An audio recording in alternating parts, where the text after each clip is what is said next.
Parlamentuan prestatu zuten lehendabiziko segada, gero poliziak karga, ta justiziak eman nahi digu azkenengo estokada, azkenengo estokada. Edabideak ere atzetik atera dira plazara, odol gose behar bada, euskaldun denok kakaberaren zatitxoak omen gara. Botere denek jokatzen dute berdinan mesedetara, berdinan mesedetara.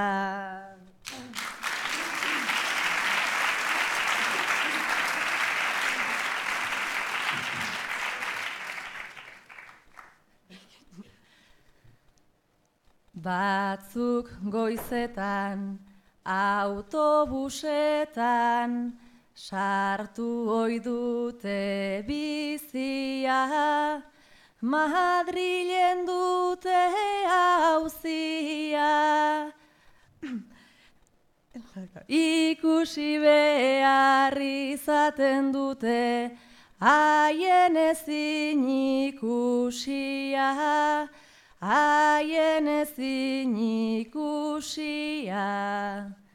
Beren sendia kaina ikusten dute ia polizia, hori alda justizia, 250 pertsonaren desgrazia, batzuk epaituz zigortu nahian, dabiltza herri guztia, dabiltza herri guztia.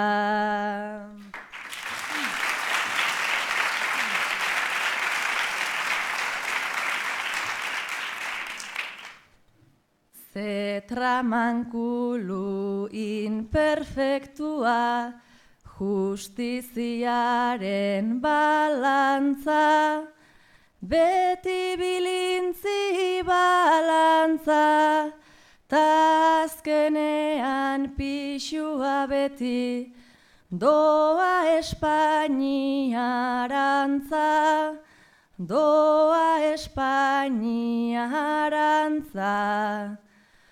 Justiziaren emakumeak begiko zapia altxa, hasi da ezpata dantza, eta guretzat zer gelditzen da, 1000 zigorta fiantza, arrazoiz lortu ezin denaren indarkerizko bengantza, indarkerizko bengantza.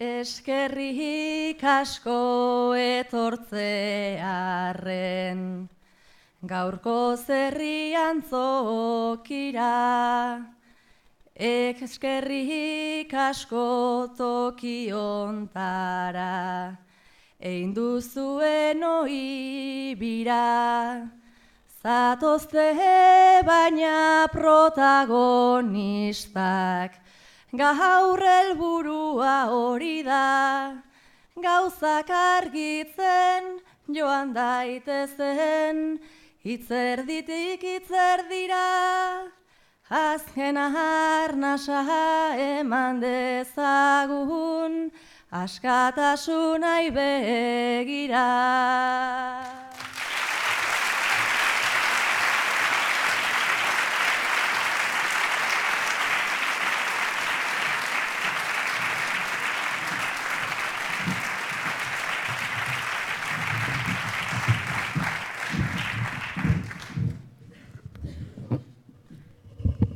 Kaixo, Gabon, ongi etorriak, Uxuek esan duen bezala, eskerrik asko Uxue.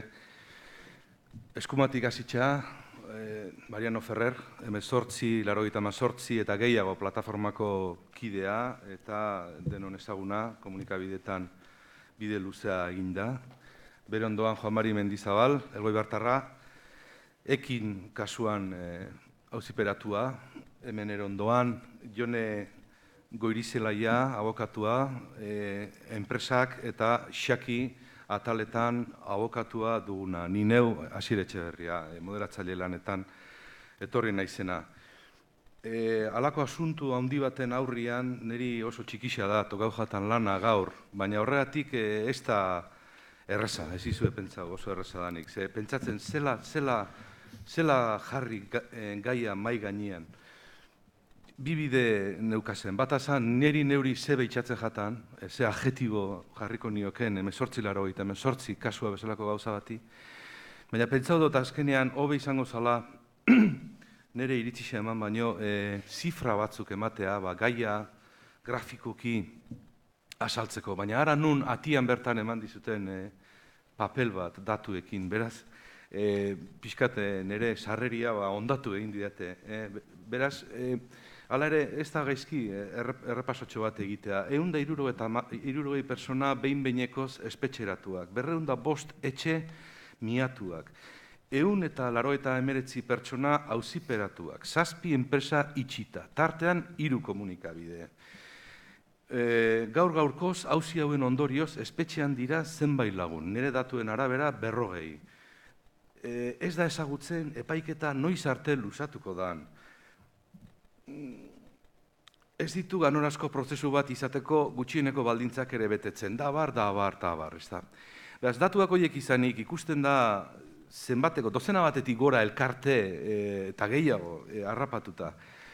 Oroitzen naiz, Madrilen nintzala behin, eta periodistok batzuetan eukitzen dugu, gure lantegian eukitzen ditugu monitoreak. Eta monitore horretako bat zauan denbora guztian audientzia nazionalean, entzutegi nazionalean gertatzen zana retransmititzen, zuzenean da. Olako 2 edo 3 goiz ikusi nabazen, ez? Eta egia nire ikuspegi oso turistikoa da, hauenaren aldea. Baina hala ere, kontatuko dizuen nikan juizio haiek ikusita, epaiketa haiek ikusita, nik ze gorabera ikusten nitsuan, ez da? Eta bazan, epaile haiek, juile haiek ikusita, konturatzen nintzen, ez auziperatuak, euskaldunok, oroar, gu, edozein, berdin da ze koloretako, harentzako martzianuak ginela, edo eskimalak, edo txinuak, izugarrizko alde kulturala zegoela, epaile haien artean, eta gure artean, ez dagoela, haiek ez dikutela guri ezer ulertzen. Nola liteke, holako distantzia egotea. Hori bat, sumatu nuena, eta bigarren azan, sentitzen nuen, ura ikusirik, batez ere Andre epailea zegoenan, jokatzen zuen, estadua berea baliz bezala, eta estaduko tresnak bereak balira bezala, ez da? Bera bai zen estatua, besteok, antzeuden besteak ez ziren estatua, edo estatua etzen haien, berea zen. Beraz, bi gauza horiek zuzenean ikusita. Eta gero, zer esango dizue, berriro esatu dizue, ni oso tangentzialki ukitzen hauen gaia da, baina irakurrita daukat, baita neure etxean egondako bilera baten berri ikusita daukat, horietako txosten judizial batean, eta benetan esaten dizue, surrealista dela, benetan hor gertatzen dena. Gero, danak ez ditute auziperatu guztiak ezagutzen, baina asko eta asko lagunak ditut, handa hemen egindako lagunak, eta gehiago esango dizuet, lagun honak eta lepua jarriko neukena haren alde, eta gainera beste gauza bat, neu etxean lasaiago egoten naiz, lagun horredanak lanean ari direlako, lan horretan ari direlako, nor bere pentsamentuakin, nor bere ustearekin lanean ari direlako. Eta ni bitartean zapatila jantzita etxian goxo-goxo egoten naiz, baina esaten dut, behintzat alako eta alako ari dira eta haupa eskerrak horrek ari diran.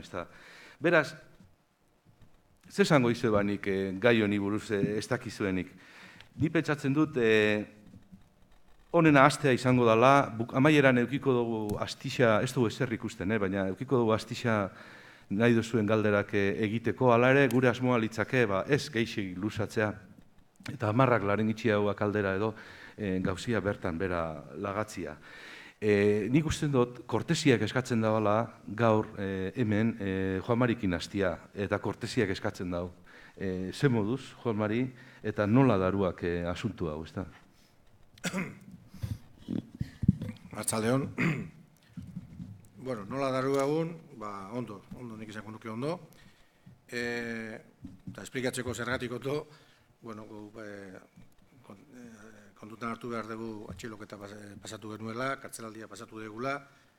Atzera ginenean ere ez genekin oso ondo juizioa hasiko ziren ala ez, juizio oso komplikatua da, inbeste jende, inbeste erakunde, oso komplikatua ez dauarentzako berarentzako aurrera matea, baina ikusi gara garbi, beraiek hori nahi zutela, bilatu dutela, eta helburu politiko argi batzuk zituztela guzti horrekin.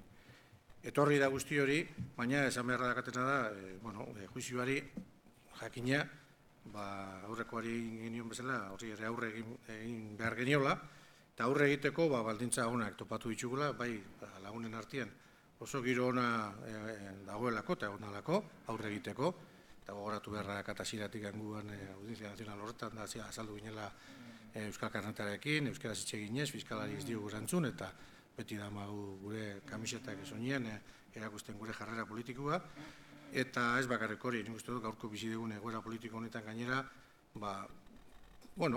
dauden 1000 batailan artean, Euskal Herrian gaur gertatzen ari dien 1000 batailen artean, beste batailatxo badala, eta batailatxo horretan ere jokatzen dela Euskal Herrian ezagutza, ezta? Zegu azkenean gera Euskal Herrian borroka politiko zein sozialetan aritu geran 1000 lagun asko, eta estaduak ulertu egin behar du, eta onartu egin behar du, Euskal Herriak helburu politiko jakimatzu ditugula, eta hainbat eta hainbat jende dagoela horren alde, modu sozial eta politikoetan lanian. Eta honek aukera politxea eskaintzen digu, han ere hori defendatzeko. Mariano, cuando te incorporaste a la plataforma M8, Laroita Mazortzi eta gehiago, decíais y decías, queremos parar el juicio o algo así. Ahora decís, hay que quitar la Audiencia Nacional. Hay todo un proceso mental en este tiempo que quizá deberías explicarnos, una evolución. Sí que hay evolución, pero es incluso más larga porque no era que hay que suspender el juicio o sobreseerlo, sobreseer el proceso como empezamos. Empezamos mucho más modestamente. Si nos retrotraemos a cuando comenzamos con la plataforma, que hace ya casi 2 años y medio, que se dice pronto, la plataforma nace porque, pues un grupo de ciudadanos se da cuenta de que está a punto de comenzar la vista oral de un proceso, de unos sumarios que llevan 8 años oficialmente, luego hemos sabido que más, gestándose, que puede tener unas implicaciones tremendas para personas concretas, pero en el que están en juego libertades fundamentales que afectan no solo a los imputados, sino a toda la sociedad. Lo que pasa es que tenemos que ver dónde estábamos, que estábamos bajo el reinado de Aznar, y la opinión pública, cómo se situaba en torno a todo lo que era ETA y su entorno.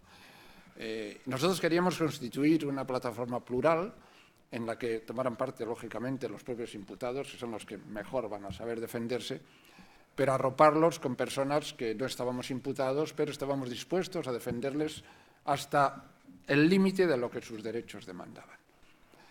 Y necesitábamos inicialmente una especie de piedra fija, fuerte, en la que agarrarse, que fuera algo a lo que nadie pudiera decir que no. Y esa era la idea de un juicio justo. Es decir, en un Estado democrático, incluso el criminal más criminal tiene derecho a un juicio justo.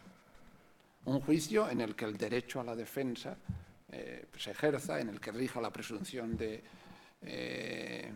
inocencia, en el que las acusaciones deban estar soportadas en pruebas fehacientes individualizadas. Y empezamos a explicar que eso no ocurría en el proceso, en estos sumarios, y además nos protegíamos más. Insistíamos mucho en que nosotros no pedíamos la impunidad de nadie, que el que fuera culpable, que fuera condenado. Que el que les defendiéramos no significaba que comulgábamos con sus ideas. Simplemente queríamos defender el derecho que tenían a tenerlas y a defenderlas democráticamente. Este fue el arranque. Lo que pasa es que a medida que, no tanto y no solo por el trabajo de la plataforma, sino por el propio desarrollo del proceso, la gente pudo darse cuenta de que realmente lo que decíamos era verdad. O sea, que las tropelías que en el proceso se iban cometiendo verdaderamente eran llamativas, que verdaderamente eso afectaba a las libertades y derechos fundamentales de todos, que no podíamos estar tranquilamente mirando otra parte mientras eso pasaba, y sobre todo que el proceso mismo constituía una especie de castigo anticipado, que no bastaba ya, es que no podíamos contentarnos con una sentencia justa, absolutoria, porque ¿qué pasaba con todo lo que había ocurrido hasta ahora? ¿En qué quedaban las decenas y decenas de detenciones injustificadas? La prisión preventiva como rutina, las denuncias justificadas de malos tratos, las fianzas abusivas, los meses y años de cárcel, la vida laboral hipotecada y, junto a eso, empresas cerradas, organizaciones ilegalizadas, medios de comunicación prohibidos. Bueno, ¿todo eso qué? Con una sentencia, oye, pues ¿sabes qué pasa? Que, en fin, nos equivocamos. Hombre, no, eso tenía que parar ya. Hombre, sabíamos que era una hipótesis poco realista, pero convenía manifestarla como, digamos, como leitmotiv de enganche, ¿no? Luego, cuando el proceso ha ido dejando a las claras realmente la arbitrariedad que supone este proceso, es cuando hemos dado un paso más. Porque cuando hemos visto que la Audiencia Nacional no es como un órgano de justicia debiera ser una garantía de derechos, sino un órgano político represor de los mismos, hemos dicho que ya basta. La gente, cuando empezamos a pedir el final del juicio o la supresión de la Audiencia Nacional, algunos ironizaban y decían, claro, estos, como tienen miedo a la sentencia, tienen miedo de que les culpabilicen, de que les condenen, y decíamos, nosotros no tenemos miedo a que les encuentren culpables, sí tenemos miedo a que les declaren culpables, que es una cosa muy distinta. Y entonces, cuando nosotros abogamos porque la cadena de estos juicios realmente inconcebibles en un Estado de Derecho se detengan y la Audiencia Nacional, en su función de órgano político represor de derechos, se abola, lo único que queremos decir es que nosotros tenemos una idea de justicia y de Estado de Derecho distinta de lo que esa institución representa. Y creemos que hay otra forma de resolver los conflictos de la sociedad. Y no estamos de acuerdo con que la represión reprima libertades y defendemos una sociedad abierta, con capacidad de autoorganizarse y, sobre todo, queremos una sociedad que no tenga que estar atada al, digamos, escenario triste que suponen estos sumarios. Jone, Estatuaren tresnak haienak baldin badira, Marianok dioen bezala prozesuan zehar ikusten bada ezinezkoa dela ia, ez? Justizia edo zer egiten du abokatu batek, ze konfidantza, ze fede eduki behar du zuen lanean, zer egin dezakezue? Gabon, galdera ona. Bueno, nik uste dut guk oso argi daukagula non gauden lan egiteko tokia zein dan, eta hori oso argi eukinda ere, badakigu tribunal berezia dela, eszepzio tribunala. Normalean hori esan behar da, eta nik uste dut hori dela gauza bat oso kontuan hartu behar dana, Europan, Turkia eta holako estatuetan kenduta ez dago holako tribunalerik. Bakarrik momentu honetan Europan dago holako bat eta da estatu espainolean.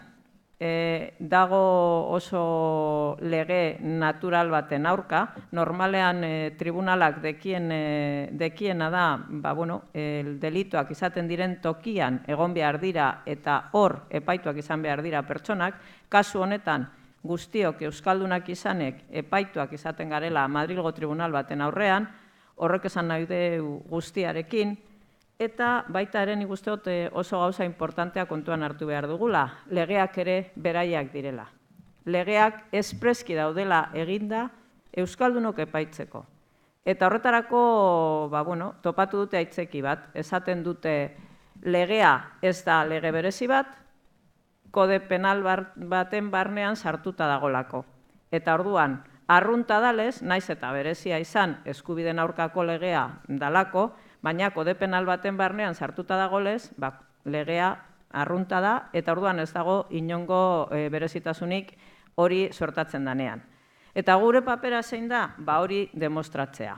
Eta demostratzea posiblea dela, beraien legearekin, kalean eta baita ere audientzian bertan, epaiketa hasten danean, esatea, naiz eta zure legeak hori esan, horregaz ere ezin duzu epaitu jende hau, delitorik ez dagolako. Eta hori da gure lana. Eta nik uste dut hori dela oso gauza zaila, momentu konkretu batzuetan, baina hainbat momentutan probatu izan duguna. Hain zuzen ere, erabiltzen dugunean argudio konkretu batzuk, eta nik uste dut momentu honetan gure lanari esker, eta baita ere plataformak egin duen lanari esker, hemen Euskal Herriak inor berezek ez du pentsatzen momentu honetan, honek egin duen lana delitua danik. Hau da, kolaborazio delitua dela edo militantzia delitua dela. Hori oso argi da. Eta hori zelan probatu dugu? Guk erabili izan dugu beraiek planteatutako legeak esplikatzeko hain zuzen ere, lege horren barnean ere delitorik ez dago. Eta honek egin dutena da bakarrik lan politikoa, lan soziala edo lan guzti zilegia Euskal Herrian eta baita ere edozein estatu batean. Eta hori da gure lana. Eta hori nik uste dut bada momentu honetan egin behar duguna. Badakit aukerak oso gatza direla, hori aurrera eramateko, azken finean gu jolasten dugu beraien terrenoan, beraien legearekin eta tribunalara ere beraiena dela. Baina zirrikitoak daudela oso argi daukagula, eta guk uste dugu probatu izan duguna hori, ez? Eta hori da nik uste dut azpimarratu behar den gauza. Bere legeak naiz eta indarrean egon, momentu honetan dauden moduan, ezin direla erabili delito bat bete dutela esateko. Mendi, esan duk lehen ondo doala eta babesa sentitu dokela. Bai, babesa ingurukoena igual bai, edo ire pentsamentu politikoan kide dituanen aldetik. Baina pentsatzen duk benetan Euskal Gizartea konturatuta dagoela 1888 honek zer dakarren, ze eskubide mugaketa daukan, eta pentsatzen duk benetan gizarteak gaur prest dagoela zuen alde egiteko, alegia, etxean, inguru hurbilean, lagun arteak sentitzen den babesa bai, baina hortik kanpora ere babesa sentitzen duk, ala ondik usten duk gehiago egin behar dela, gehiago egin behar dela. Bueno, babesa dagoela dudarik ez dago, guk geure gainean sentitzu dugu mila momentutan, ez? Ni bintzat hala sentitzu dut, bai familian, bai lagun artean, bai kide politikoen artean, bai txalankideen artean, lan egin nuen tokiko lankideen artean ere, kartasuna onda, nire ingurari egarri dut asko, baina, bueno, nik uste dut hortikan aurrera nahiko evidentea, bintzat guri, gaudeno inputatu behi nahiko evidentea egiten zaigu, nahiko argia, Euskal Herrian juizio hau ez dela onartzen, ez? Bueno, gero ondira gainera plataforma berak antolatutako ekimenak eta manifestazioak, handiak izan dira, eta oroar, nik uste dut igarri egiten dela, kalian, politikoki, jendeak ez duela onartzen kontu hau, ez?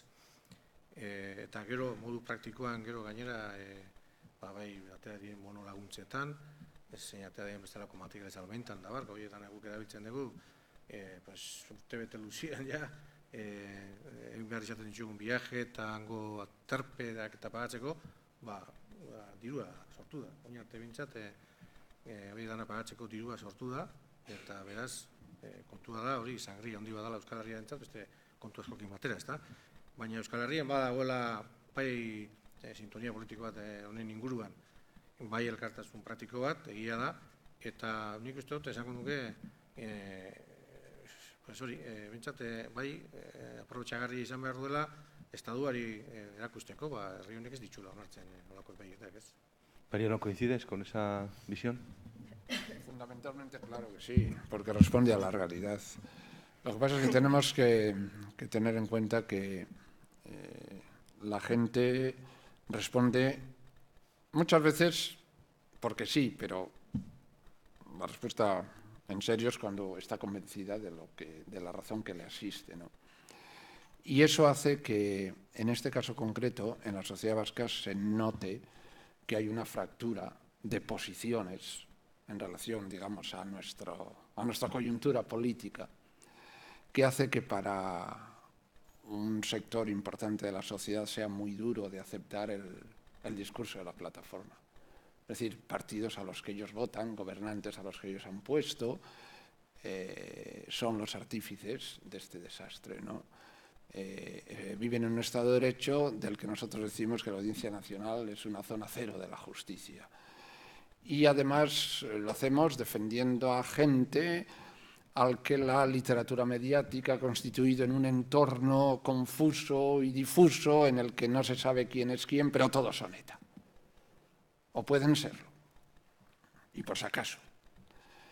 Y dar el paso de comprometerse en ese cruce de líneas, pues es difícil. Nosotros lo hemos tenido relativamente fácil en un amplio sector de la sociedad que responde con una generosidad que a mí me abruma. Normalmente, en plataformas como la nuestra, nos toca ser llorones. Y nosotros todavía tenemos que decir a la gente que trabajamos para socializar unas ideas que nos parecen básicas para constituir una sociedad sana, pero también para recaudar fondos para hacer frente a los enormes gastos que suponen para toda esta gente, no solo el juicio, sino esa coyuntura sin posibilidad de una vida laboral normal durante todo este tiempo, ¿no? Pero aunque tengo que decir esto, también digo que hemos recaudado mucho dinero. Porque la gente da mucho dinero. Pero no solo eso, hemos llenado las calles de Bilbao con manifestaciones enormes porque la gente se toma el trabajo de estar en aquello en lo que cree, ¿no? Ahora, donde cuesta un poquito más, fíjate, casi se responde más fácil desde la generosidad de lo que a mí no me toca, pero toma, que haciendo suyo la situación. Es decir, cuesta más transmitir, oye, que en este juicio tú tienes que ver. Es decir, que lo que pase en este juicio te afecta a ti. Esa especie de empatía, de aceptar como que está en algo en juego mío, no solo de ellos, eso cuesta un poco transmitir. Eta Jone, eta deno dakigu ze momentu politiko larrian gauden. Lehenengo eta behin, motzean, nola bukatuko da? Ze itxaropen daukaz? Ze uste duzu? Kartzelan sartuko dituztela? Zuei kasu egin eta esango dutela ez, hanka sartzen ibili gara hemen hainbeste denboran? Ze uste duzu pasako dela?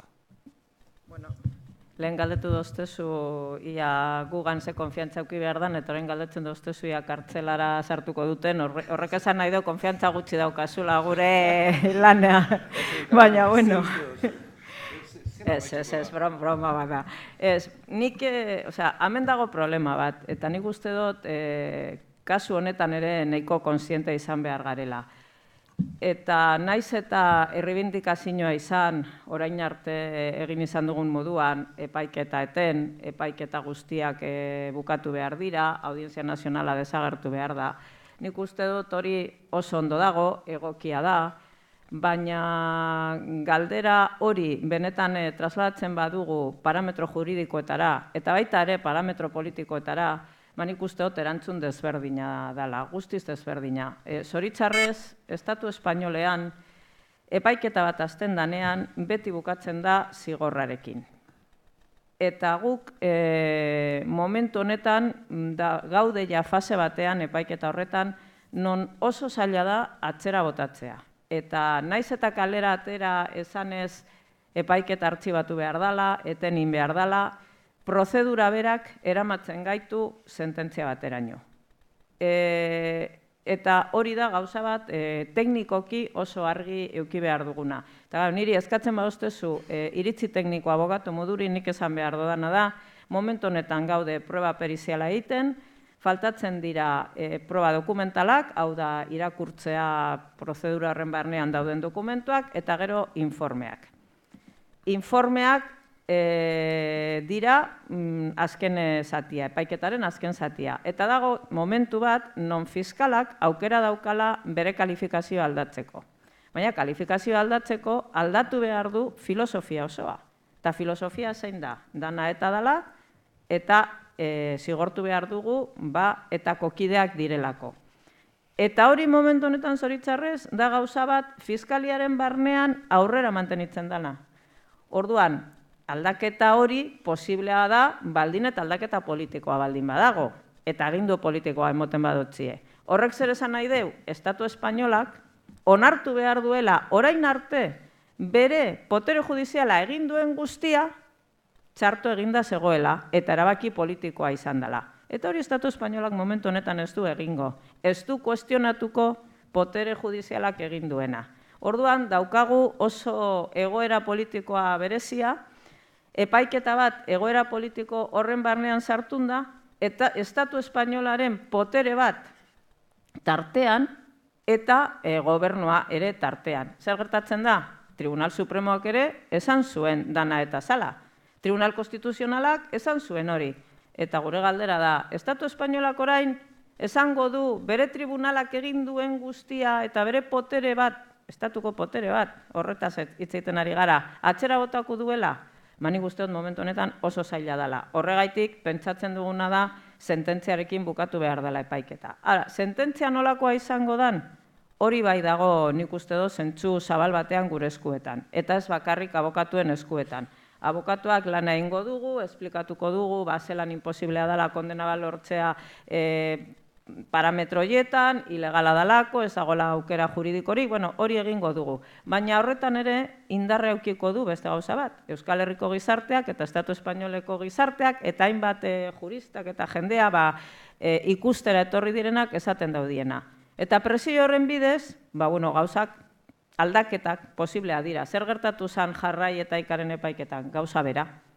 Ikusi zan imposiblea zala legearekin eta epaiketa horretan suertatu zanarekin zigortzea fiskalak eskatzen zuen moduan. Eta orduan, estatuak kontua hartu zuen hori eta zigortziker bat jarri zuen. Eta hori ere hor dago, Tribunal Supremoren aurrean dago. Orduan daude faktore oso desberdinak eta gauzak aldatu daitezke, baina epaiketa honek bukatuko du sententzia bategaz, hori oso, nik uste dut, oso gauza argia dela eta esan beharra dago. Gero beste aldea da, beste gauza da, sententzia hori nolakoa izango dan. Hombre, nik horretan lola batzu botako dotziet nire lagunei eta nirekin lan egiten dauenei, eta abokatuen lana horretarako baliogarria izango da, benetan zigorra baldin badago, izatea txikiena edo ez izatea, baina egongo da sententzia bat hori fijo. Esango neuke neu baino pesimistagoa zaudela ondiok. Momento politikoa, aipatu dozue. Nola eragingo dio? Benetan, orain mailak eta kontaktuak eta bilerak, aipatzen diren honetan, uste duzue esplizitoki baten batek jarriko duela mai gainean kuestio hau hiruroi pixkat? ¿Cómo va a influir la situación? Y si van a poner... ¿Quién lo va a poner sobre la mesa? Sí. ¿Alguien dices del gobierno? ¿Quién? Me estás preguntando algo que excede mis capacidades adivinatorias.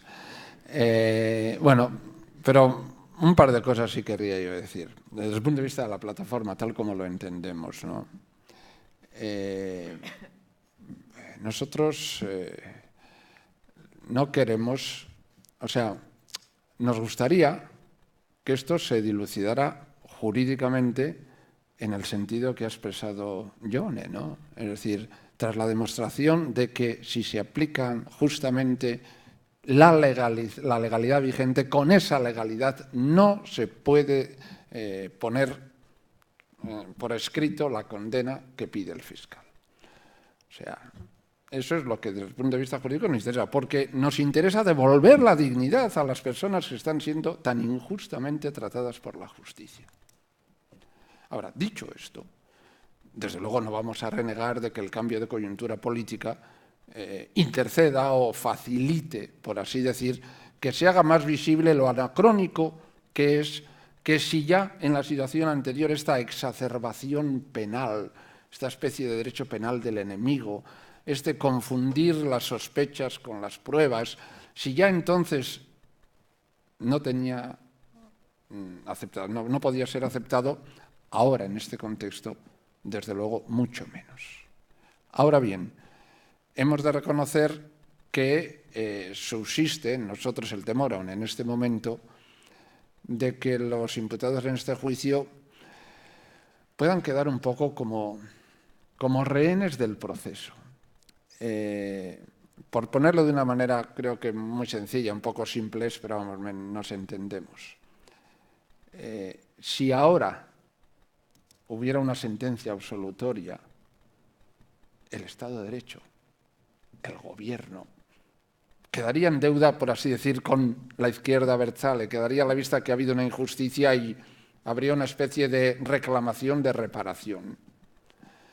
Pero sí hay una condena, y una condena de la manera que ha dicho Yone, compaginando lo que... Porque en esta sentencia nos encontramos como los jueces tienen un problema que expresado claramente viene a decir esto: jurídicamente no pueden condenar y políticamente no pueden absolver. Entonces tendrán que encontrar un equilibrio en el que ni condenan ni absuelven, ¿no? Una condena revisable por el Tribunal Supremo, con lo que, por así decir, hay un depósito de personas manejable para gestos con poco coste, porque evidentemente no son personas terroristas, no son personas que han cometido atentados, son personas cuyas actividades políticas se interpretan como, y eso al gobierno le puede resultar relativamente sencillo manejarlas en su momento, pero eso iría en contra de la absolución ahora.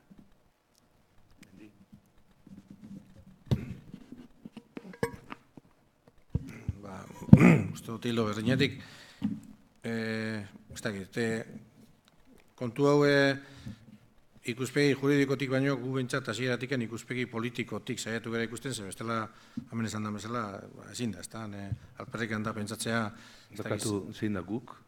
Imputatu bentsat saiatu gara aurre egiten politikoki juizioari, ze juridikoki badakigu mugak hemen esan da bezala argiak direla. Orduan, juizio politikoa baldin bada, horren azkenean juizioaren bukaera, eduki politikoko arrazoiak egongo dira, eta horrek gailenduko dira, eta honek esan du nahiko argi, Estaduak horre eskuartean dauka beste tresnatxo bat, estutzeko hainbat momentutan, ezta. Uste dut ikuspegia gure aldetik hori eduki behar degula, beraiek erabili ingo dutela, politikoki interesatzen zaien bezala, ikusten ari gehalako prozedura guztia hemen esan da bezala, ze eratara eginda dagoen, ez da? Ez da prozedura bat heroikoa, ez berezia guztiz, eta horre garrantzitsuena da juizioa bukatu, sententzia jarri, eta ezker abertzaleko hainbat pertsona politiko eta erakunde politiko arriskupean, kartzela arriskupean, egotea. Eta horrela, Euskal Herrian dagoen joko zelai politikoa ondo mugatuta eta txantajian gelditzea, ez da hori dago jokoan. Orduan, nik uste dut hemen jokoan dagoena da demokrazian sakontzea. Estatu espainolak dauka problema handi bat Euskal Herriarekin. Euskal Herriaren izaera ezagutu behar du, rekonozitxuin behar du, eta bere barrako politiko guztiarekin, ez? Eta hori da demokrazian sakontzea, eta problema hor dago, eta nik uste dut, itxen ditxun kontu guzti hauek, eta gure tema guzti hauek lagunduko duela, indarrak hau neurrian, argitzen kontu hori ere, bai.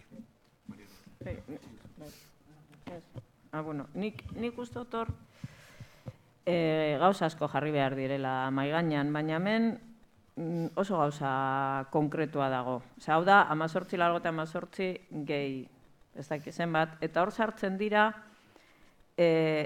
pertsonaren lanak, eta baita ere partidoak, elkarteak, hainbat taldek egindako lana, eta hori guztia ilegala da momentu honetan.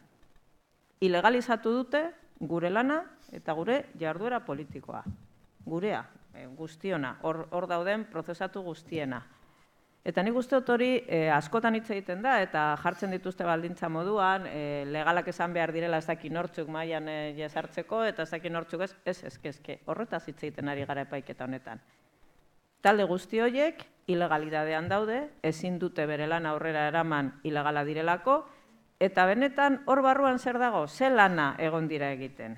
Askatasunak, presoen aldeko lana, errepresioaren aurkako lana, eskubideen aldeko lana, ekineko eta kaseko kideak Euskal Herriaren eraikuntzan ibili dira, periodikoak, komunikabidea izan da, batasuna, ez dakit, hor daude, hainbateten megasa. Eta orduan, nik uste dut, esaten ari bada, legalak izan behar direla, hori da jokoan dagona. Eta hori, tratatu behar da. Eta problema hori ez daukagu guk, problema hori beraiek dekie. Eta hori konpondu behar dute. Eta ez bakarrik elkarte baterari begira, ez guztiak legalak dira, Euskal Herrian legalak beti izan direlako, bere lana zilegia izan delako, eta gainera egin dutelako lana egoera honetara ailegatzeko.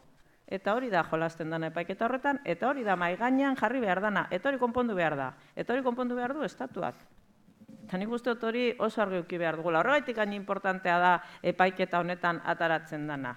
Ze ez da bakarrik eskubideen inguruan, edo Audientzia Nazionalaren lana nolakoa da, edo gure eske tartean dagona da, orain arte, prozesatuta daudenak egin duten lan guztia, kanpora begira eta Euskal Herriaren barnean. Eta lan horri esker, ailegatu garen tokian. Eta horiek ilegala dira. Eta ez bakarrik ilegalak eta kriston zigorra eskatzen zie. Hori da konpondu behar dana, eta hori eraman behar da. Baina konponketa beraien aldetik etorri behar da. Ze eurek erabili zituzten beraien legeak toki horretara eramateko, eta nik uste dut hori dala gauza importantea eta azpimarratu behar dugula. Momentu honetan gainera gehiago. En esa misma línea quería yo añadir una pequeña reflexión en relación con la influencia del proceso en el juicio, ¿no? Porque cuando decimos que nuestro deseo es que quede claro que este juicio, desde el punto de vista jurídico, no tiene razón de ser, está mal planteado y no cabe otro remedio que una sentencia absolutoria, decimos también que si las circunstancias contribuyen a que el Poder Judicial reciba un mensaje, pues mira, bienvenido sea, ¿no? Y entonces hay que nos dice, o sea, que vosotros que tanto exigís la independencia de la justicia, ahora no os importa que la justicia sea dependiente. Bueno, en primer lugar, desde luego, maldita la gracia que tiene, es verdaderamente una ironía, que estemos experimentando una cierta independencia judicial precisamente ahora, ¿no? Y no en los años anteriores. Pero nos dicen, o sea, que en el fondo vosotros lo que estáis pidiendo es que los jueces prevariquen y que hagan una sentencia política. Y digo, no. Nosotros, en todo caso, lo que estamos pidiendo es que los jueces dejen de prevaricar. Y si aceptamos el que hay un impulso político es porque está en justa correspondencia con el impulso político que inició estos juicios. Estos juicios son incomprensibles sin un impulso político, que son los que los puso en marcha. Así que tampoco me voy a escandalizar yo porque un impulso político haga entrar en razón a la justicia de la misma manera que la metió por esta vereda en la que estamos. Hirurok egin dozue berba juizio hauek katxondo bat direla edo. Badaukazue hori, ze anekdota daukazue, zer uzten du hori argi? Badago pasarteren bat ikusi duzuena zeuok kontatzeko modukoa eta hori ilustratzeko modukoa? Ikusteko aipatzen duzuen hori zeladan? Zuk bain. Nik uste dut, epaiketa bera oso gogorra da, eta hor gauza asko suertatzen dira, ez? Baina ikuste dut, lehenengo egunean adibidez, Txente Askazibar egon zanean deklaratzen, eta fiskalak atara zituenean beraren aurkako egoazen probak, proba bat, eta berarentzako oso garrantzitsua zan koro bati buruz. berak kantatzen du koro batean, Euskaria koroan, Santutzuko koro batean, eta Guardia Zibilak txosten bat egin zuen esplikatzeko koro hori ere ETAren estrategiaren baitan zegoela. Zergaitik? Eta aztertu zituen abestiak. Eta orduan oso gauza kuriosoa zen, eta gogoratzen duzu zelan irakurri zuenean txostena, hasi izan esplikatzen, ez daki ze abesti eta ez daki zer, eta gainera egitea ez daki zer, edo egitea ez daki ze beste gauza, horrek demostratzen zuela hori horren baitan zegoela, eta hori zen akusazio bat. Eta hori horren oinarria zer zen, beretzean egindako miaketa, eta hor partiturak eta zera batzu egon zirelako. Hori nik uste dut oso gauza adierazgarria da, eta holan ulertzen dugu beraientzako guk zer garan, eta nola ikusten gaituen. Eta hori da gauza bat, baina beste bat adibidez, zeuzkan, eta akusazioa gainera hori da, zeuzkan tarjeta batzuk, tarjeta horiek eramaten duguzenak esateko nortzu garen, eta zeuzkan hartutako tarjeta batzuk, eta tarjeta horiek ziren Indiako tipo batena. Eta hori zen proba, adierazteko berak lan egiten zuen enpresa batean, untxurri bidaiak, eta hori ere, etaren alde lan egiteko zala, baina niretzako oso gauza adierazgarriena da ikusteko zelan ikusten gaituen da, epaiketan, testifikalak egiten dira, eta testifikalak egiteko pertsona desberdinak etortzen dira. Kanpotik etortzen direnak, baina baita ere presoak.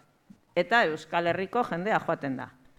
Eta orduan, lehenengo galdera egiten da benean, galdetzen dutzie, ia ezagutzen duten hor dauden pertsonak. Eta jendea normalean esaten du, ez dut ezagutzen, edo ikusi dut prentsan, eta hori. Baina normalean gure ohitura da, eta hori nik uste jende guztiak egiten duena, zuke ikusten baduzu preso bat pasatzen dana zure ondotik, haupa esaten dutzezu. Hori esatea, Doña Angelarentzat, Doña Angela da presidenta, berarentzat da, esatea ezagutzen garela, eta orduan beren testigantza ez dala ja fidegarria izango, eta orduan esaten du beti, ustedes no se conocen, no? Bueno, ya veo, que no se conocen. Horrek demostratzen du baita ere, eta honek hasten dira esplikatzen, ez, baina guk ohitura daukagu, eta ez du ulertzen, eta gero beste gauza bat, eta hori, baina hori naiz eta batzutan barregarria izan, ni desde logo azerratzen nazpillo, eta suposatzen dut mendi ere da hizkuntza. Euskerarekin suertatzen dana, ez dauka nondik hartu. Itzultzaileak zelako jarrera dekien, zelan itzultzen duten, prozesatuak esaten dutena, eta zelako mesprezioa, eta eta gero epailari bardin jako gertatzen dana, porque zu kriston parrafadoa botatzen duzu, itzultzaileak ez du itzultzen, eta berak esaten du, osea, uste no deta. Eta holan bukatzen da dana. Nik uste dut, horrek demostratzen duela lehen Asierrek esan duena, ez? Beraientzako gu beste munduko pertsona direla, garela, eta ez gaitu ulertzen, eta hori oso importantea da epaiketa baten barnean. Zergaitik esaten da epaile naturala izan behar dela? Ezagutzen duelako eta gauzak bere tokian jarri aldauzelako. Zu ez baduzu ezagutzen gizartea, ez baduzu ezagutzen jendea zer nolako lan egiten duen, ez badakizu amengo harremanak nolakoa diren, ezin duzu hori epaitu. Zure parametroa guztiz ezberdina dira. Eta zuk gauza guzti horiek trasladatzen baduzu Audientzia Nazionalera eta zu izaten bazara ez dakin ongoa, inkapasa zara hori ulertzeko. Eta horrek kriston kaltea dauka holako epaiketa batean. Zer, hola, gauza harrigarria. Harrigarria asko, gutzako bentzat. Nik aipatuko nuke, hau harrigarria baino, hau ez da harrigarria, ezagutzen dugu, baina aipatu beharrekoa da, ezta? Orantxarik era proba perizial, esaten diote beraiek, torrien perituak etortzen dira baloratzera kontu batzuk, eta kasu honetan daukaguna peritu bezala da 12 Guardia Zibil, gaina 8 modura jarritxa, geure kontrako abenturak kontatzen, ezta? Orduan, nero kontua da, adibidez, lasai askoan aipatzen dela, gure kontrako argudietan, torturapean ateatako deklarazioak, tortura gaina gogorrak izan daienak, eta prentsan ezagutako, bai Alegriarenak, Nekatxaren Etxapartegirenak, Mikel Egibarrenak, oso tortura gogorrekin ateatako deklarazioak, lasai asko entzun behar deguan, eske honek esan zuen hau, eta honek esan zuen hau, eta guk entzun, impotentzia guztiarekin joi trago behar dugu, ez? Beste gauza bat egarri bada, adibidez, diru kontuetan eta oso ez dute inundik inora sinisten, pues eginen aldeko diru batuketak egiten zirenien adibidez, beraiek, lenguan Guardia Zibil batek esan zuen, ez dutela sinisten. Beraiek eginda daukatela ikerketa bat Estado Espainolian, Caritasek zenbat diru batzen duen. Eta konturatu direla, hemen, batzen zana, kontu hauetarako dela, 10 bider gehiago. Hori imposiblia dela. Eta, pues holago kontuak. Eta hizkuntzaren kontua, honek esan duen bezala, klaro, gu eitzen dugu euskeraz, itzultzaile batzuk jartzen dizkigute, itzulpen kaskar bat, ez da itzulpen aldi bateko bat olako itzulpen kaskar batekin jun behar dugu. Klaro, kontua da, behin eskatu benuenian horren inguruko kontu eskatzea batein genuenian, epaileak Andreak ekarbi izan zigun. Hori mesedeko tratua zala. Han ez dutela inolako obligazio horiken, itzultzailerik ere ipintzeko, orduan, honek izan duena, claro, araño jun behar badegu, eta kondizio horietan ibili, pues, claro, dagoena dago. Mariano, ¿has visto algo que te haya chocado especialmente? Bueno, yo era testigo del juicio y entonces durante mucho tiempo no podía ir a verlo porque al ser testigo no puedo entrar en el juicio, entonces no he tenido ese trato con los jueces y eso. Además, yo no sé si es que voy cumpliendo años y el Alzheimer acosa, pero soy más malo para recordar anécdotas. De todas maneras, por lo que tiene de importancia el tratamiento que los medios de comunicación dan a este proceso y lo que ello influye en la percepción que tiene la sociedad, un tratamiento, bastante mejorable. Cuento una pequeña anécdota que no es que tenga mucha gracia, pero que puede ser ilustrativa, ¿no? Había dado yo una charla en el País Vasco, o sea, aquí, no me acuerdo exactamente dónde, pero vamos, en un sitio donde se me podía conocer. Y había explicado perfectamente, completamente, digamos, la naturaleza de la plataforma, qué sentido tenía, cómo en ella trabajaban los imputados, pero trabajábamos también, pues, gente que no estábamos imputados, pero sentíamos que no podíamos quedarnos tranquilos, como si eso no fuera con nosotros. Pero yo me quedé bastante satisfecho de cómo lo había dicho. Entonces, al terminar la charla, viene el periodista, que estaba ahí, y me hizo la primera pregunta y me dice: bueno, pero ¿a usted cuántos años le pide el fiscal? Y le dije: bien, tú no supe qué contestarle. No porque no me pudiera pedir a mí una pena el fiscal, sino porque si esa es la atención con la que los medios de comunicación tratan este tema, no me extraña que se publique lo que se publica. De todos modos, no te vendrá mal y toca madera. Bueno, zueri galderak egin baino lehen, Marianori lagako nioke nik plataformako bezala berak esan daue negar egitea tokatze jakola, eta negar pixkat egin, zer egin dezake hemen dagoan jendeak? Bueno, por lo que a mí me toca, la plataforma ha pretendido socializar una realidad que es muy dura, muy injusta y que necesita corrección. Entonces, a esa tarea les invitamos, por supuesto, haciendo lo que hacen ahora, acudiendo a estas reuniones para hacer grupo, pero nosotros les agradeceríamos que en la medida de lo posible y en la medida en que estén de acuerdo con lo que aquí se dice, pues lo difundan, lo hagan saber, aprovechen las oportunidades, no se callen cuando determinadas cosas se dicen o se hacen. Hay que crear una conciencia, no solo una conciencia de la injusticia del juicio, sino de que en estos juicios hay algo que afecta a toda la sociedad, al futuro de la sociedad, a la capacidad de autoorganización de esta sociedad, de tener su propio proyecto y, sobre todo, afecta a la seguridad de derechos y libertades fundamentales, sometidas ahora al arbitrio de una especie de mixta operación político-judicial. Esto es muy importante. Y, en segundo lugar, en la medida en que ustedes puedan, cuando surge la ocasión y nosotros les pedimos contribución, que tengan en cuenta que la situación de los imputados es realmente dura. Hay que vivirla para darse cuenta de lo que supone vivir en esta incertidumbre tanto tiempo, con la amenaza de una posible condena, sin capacidad de llevar una vida normal, ni familiar, ni laboral, y al mismo tiempo sintiendo que el tiempo pasa y pasa y pasa y, por así decir, no pasa nada, ¿no? Entonces, en la medida en que ustedes puedan atender estas solicitudes, pues se lo agradeceremos. Pero sobre todo nos interesa la toma de conciencia y la disposición a, por así decir, cada persona tiene derecho a hacer su propio análisis y tener su propia opinión. A mí ya no me molesta que la gente no tenga una idea distinta de la que yo tengo. Lo que no quiero es que tenga esa idea porque no ha escuchado lo que debe escuchar. Zer gehitu nahi, ala galdera entzunetara mendi? Bueno, zeuen txandia da, gusto bauzue behintzat. Ez da ezer ikusten,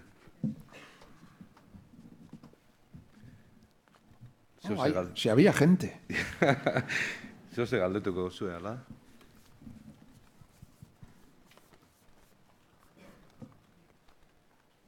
Bai?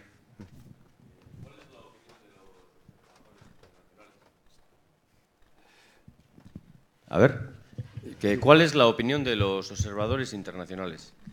Bueno, hay dos tipos de observadores internacionales.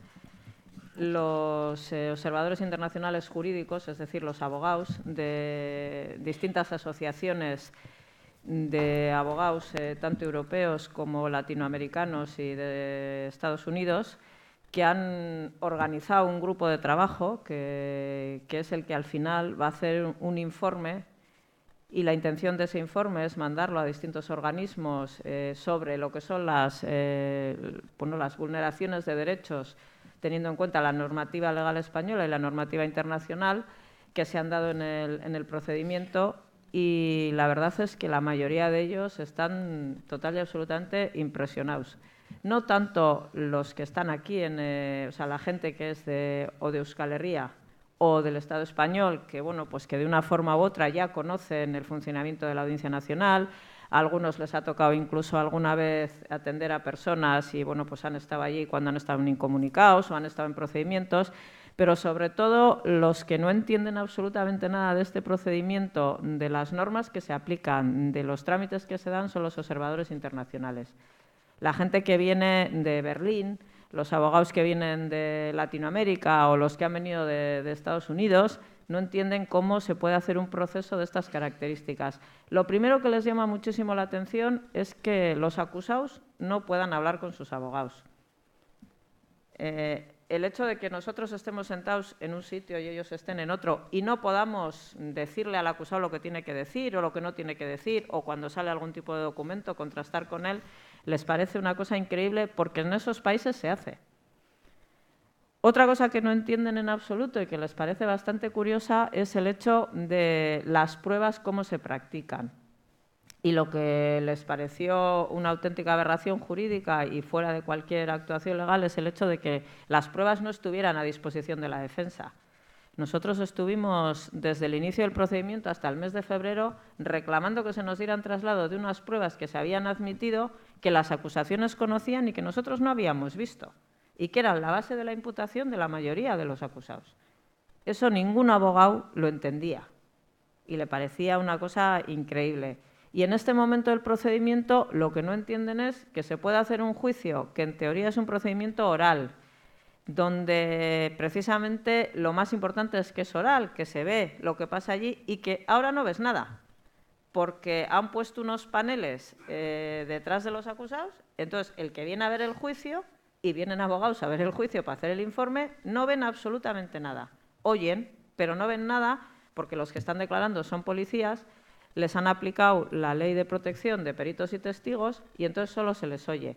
Y en un procedimiento penal si es importante verles, es precisamente para ver las reacciones que tienen, y para los observadores también es importante conocerlos. Entonces, la opinión generalizada es de que es un procedimiento que no tiene ningún sentido. Bueno, luego cuando les explicas el tipo de delito que es y cómo a una persona pues que ha estado trabajando, por ejemplo, yendo a Europa a explicar que los vascos existimos y que queremos buscar una salida dialogada al conflicto político y que el derecho a autodeterminación es un derecho, pues que esté sentada allí y le pidan 15 años de cárcel porque digan que eso lo hace porque se lo ha dicho ETA, pues es que no lo entienden, porque ellos han estado con esa persona igual en muchas ocasiones. Entonces no entienden que eso pueda ser un delito, que pueda ser un delito de pertenencia cuando la pertenencia en otros países está tasada y son, como decía Mariano, acciones delictivas concretas, pegar tiros, poner bombas, eso es pertenecer a un comando y hacer una acción terrorista, según lo que dice el Código Penal español también. Entonces, bueno, los informes que nosotros hemos recibido, pues de ellos son muy interesantes a ese nivel y es importante el trabajo que hacen. Y luego hay otra parte de observadores que no son tanto observadores que vienen de cara a hacer un informe jurídico que luego se pueda utilizar, pero que sí son los testigos que aparecen en el juicio, que llegan allí y ver cómo se desarrolla, y sobre todo la gente de Euskal Herria y de comités de solidaridad de Madrid, que antes hablaban de la solidaridad y se nos ha olvidado decir que hay unas personas en Madrid que están viniendo sistemáticamente con todo lo que eso supone y que nos ayudan muchísimo a organizar cosas. Bueno, pues ellos también están haciendo un trabajo de un poco de control de lo que pasa en el procedimiento para su divulgación a otros niveles y para crear también una red, pues bueno, un poco en contra de lo que supone el proceso, de lo que es la Audiencia Nacional y de lo que ahí está pasando. Y luego hay otra parte de observadores que no son tanto internacionales, pero que también son observadores, que son los propios colegios de abogados. Los colegios de abogados y el Consejo General de la Abogacía, pues bueno, están encima de ese procedimiento precisamente a raíz del apoyo que nos dieron cuando vieron que, bueno, que allí no se estaban respetando ninguna norma. Entonces, el conjunto de todo eso, nosotros pensamos que, bueno, como antes decía yo, que había posibilidades de que la sentencia, evidentemente, terminará con una sentencia, pero que se puede condicionar, pues también puede condicionar el hecho de los observadores internacionales, porque yo tengo experiencia de haber defendido en la Audiencia Nacional a una ciudadana alemana y con observadores internacionales lo que a otro aquí le hubieran supuesto 8 años de colaboración, pues para ella fue 1 año y medio y salió en libertad. Es decir, que eso también es importante.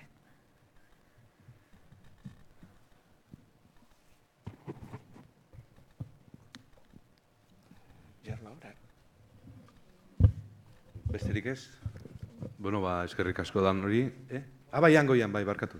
Bueno, emesortzi da eta emesortzi sumarioaz gain, hori momentuan ere burutzen ari da beste epaiketa bat, epaiketa preventiboen inguruko, atxiloketa preventiboen inguruko epaiketa bat, eta beste batian ere Nafarroako Iruñareko zenbait gaztek epaituak izango dira, hori ez, indala marka bat atzerako kale borrokan egindako ekintza batzuen ondorioz. Noretariko bat, bueno, ez, kajero batetako kristal sistem batzuk txikitzea gaitekan 11 urte eskatzen dizkio be. Ze parekotasun bilatzen duzue, 18 sumariotikan, beste sumario guzti horietara. Ez que dira, gauza bera da. Bueno, kale borrokarena nik uste dut oso gauza berezia da, Audientzia Nazionalean gertatzen ari dana horregaz, eta nik uste dut oso argia dela, ikusten baldin badugu zergaitik, ez? Kalifikatibo bat imintzen badabe ekintza bateri, terrorismoa, hain zuzen ere, esaten dute ekintza terrorista dela, eta orduan bihurtzen da kale borroka. Gauza bera, egiten badute Valentzian, eta kalifikatibo hori ez badauka, da desórdenes públicos, eta zigorra 6 hilabetekoa, eta Audientzia Nazionalean 10 gora, eta inkluso doblea edo triplea. Hori da nik lehen esplikatu izan dodana, hau da, eurek gauza berezi bat sartzen dute kode penal baten barnean, eta orduan berezia dana normala bihurtzen da, eta horretarako aldatzen dute legea. Orduan, kale borrokarekin gertatzen dana, eta delituaren kalifikazioarekin gertatzen dana, gertatzen da ere 18/18rekin. Egindako lana, terrorismo, hitza dauka, abizena dauka terrorismo, eta orduan sartzen duzu horretan, eta orduan kalifikazioa gorantza doa, eta orduan kompetentzia eramaten da Audientzia Nazionalera. Gauza bera da. Eta bestea ere, bada gauza bera, momentu konkretu batean, erabaki politiko bat egon zan, Partido Popularra hartutako erabakia, eta erabaki hori zan, gazte guztien aurkako hildoa markatu behar zala, eta horretan sartzen ziren, ez bakarrik kale borroka, baizik redada preventibo horiek, eta momentu konkretu batean erabaki hori hartu zuten, eta orduan bihurtu zan sumario bat, guztiz preventiboa zana. Jende horrek ez du ezer egin. Ezke, epaituak izaten dira, bere izena paper batean agertzen dalako. Orduan, paper batean agertzen da izen bat, eta esaten dute, bueno, paper horretan zauzelako, susceptible zara etako kidea izateko, eta orduan, epaitua izango zara. Eta gainera, eskatuko dutzut, 6, 7, 8, 10 urte. Gauza bera suertatu zen kasu honetan, zuk lan bat egiten duzu, lan hori egiten duzu, eta bat egiten duzu, etak esaten duen hainbat gauzaekin. Independentziaren aldeko lana dalako, edo autodeterminazioaren alde, baina hori, etak esaten duelako, eta bere helburuaren barnean sartzen dalako, delitua da. Terrorismoa da, eta dira erabaki guztiz politikoak, PPren garaiak hartutako erabakiak, iraganeko erabakiak, eta nik uste dut momentu honetan ez dekiela inongo zentzuri, baina problema da, kalifikazioa egiten danean, epaituak izan behar dira, eta gauza guzti horiek bukatzen dira zigorrarekin. Eta zorizarretz, eskaera horiek momentu honetan mantenitzen dira, eta zigorrak, ez dakie nondik hartu, baina hor daude. Zineforuneko jendia hasi da hurbiltzen, eta orduan dan hori eskerrik asko, eta aldan gauzetan lagundu, eta aurrera segi, eta ondo ibili.